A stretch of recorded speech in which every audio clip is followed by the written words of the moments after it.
Selamat pagi, sungguh hanya karena anugerah Tuhan semalam boleh berlalu dan pagi ini kita boleh bangun kembali dengan tubuh yang sehat untuk kita boleh melakukan aktivitas kita pada hari ini dan kita boleh menikmati akan berkat-berkat Tuhan. Sebelum kita melakukan aktivitas kita pada pagi hari ini, terlebih dahulu kita akan merenungkan akan firman Tuhan. Bacaan Alkitab bersama hari ini sudah sampai kepada kitab 2 Tawarik pasal 11 sampai dengan pasal yang ke-13. Adapun renungan pada pagi hari ini terambil dari 2 Tawarik pasal 12 ayat 1 sampai dengan 16 dengan judul renungan Bertobatlah sebelum terlambat.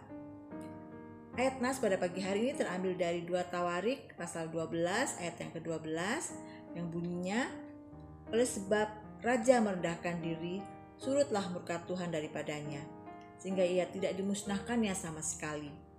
Lagi pula masih terdapat hal-hal yang baik di Yehuda. Pagi ini kita akan belajar dari seorang raja yang bernama Rehabeam. Ada yang ironis dalam masa pemerintahan Raja Rehabeam. Di ayat 1 dikatakan, ketika kerajaannya menjadi kokoh dan kekuasaannya semakin teguh, Rehabeam beserta seluruh rakyat Israel justru meninggalkan Tuhan. Sehingga akibatnya di ayat kedua dikatakan, Tuhan pun memberikan hukuman. Di tahun kelima pemerintahannya, Sisak, Raja Mesir, menyerang Yerusalem. Berada di puncak kejayaannya, membuat Rehabeam lupa diri. Dia tidak lagi hidup mengandalkan Tuhan. Karena merasa diri kuat dan hebat, merasa tidak membutuhkan Tuhan lagi, Rehabeam pun tidak lagi setia kepada Tuhan. Rehabeam dan rakyat Israel meninggalkan Tuhan. Sebagai akibatnya, Tuhan pun meninggalkan mereka. Apa yang terjadi kemudian? Ketika negerinya sedang terancam karena musuh yang datang dari kerajaan Mesir, Rehabeam menjadi takut dan mulai sadar bahwa dia sangat membutuhkan pertolongan dari Tuhan. Ternyata tanpa Tuhan, mereka tidak ada apa-apanya. Rehabeam kemudian merendahkan diri di hadapan Tuhan dan mengakui segala dosa dan kesalahan yang telah dia dan rakyatnya perbuat. Melihat kesungguhan hati Rehabeam, hati Tuhan pun tergerak oleh belas kasihan. Tuhan mengurungkan niatnya untuk menghukum dan memusnahkan kerajaan Yehuda. Saat kita berada di puncak karir, sukses dan hidup berkelimpahan, terkadang kita menjadi lupa diri, merasa sanggup melakukan segalanya, tidak membutuhkan Tuhan dalam kehidupan kita.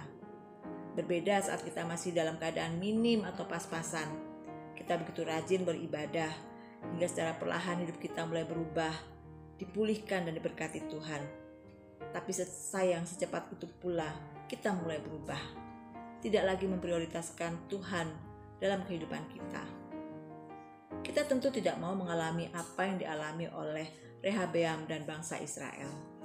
Oleh karena itu, selagi masih ada kesempatan, bertobatlah sebelum murka Tuhan turun atas kita, hukuman Tuhan datang atas kita. Marilah kita menunjukkan kesetiaan dan ketaatan kepada Tuhan.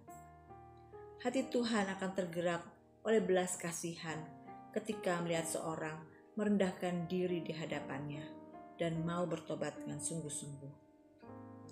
Saya akan menutup renungan pada pagi hari ini dengan satu ayat dari 2 Tawarik pasal 7 ayat 14 yang bunyinya, dan umatku yang atasnya namaku disebut merendahkan diri, berdoa dan mencari wajahku, lalu berbalik dari jalan-jalannya yang jahat, maka aku akan mendengar dari surga dan mengampuni dosa mereka serta memulihkan negeri mereka. Amin. Selamat menjalankan aktivitas kita pada pagi hari ini. Tuhan Yesus memberkati.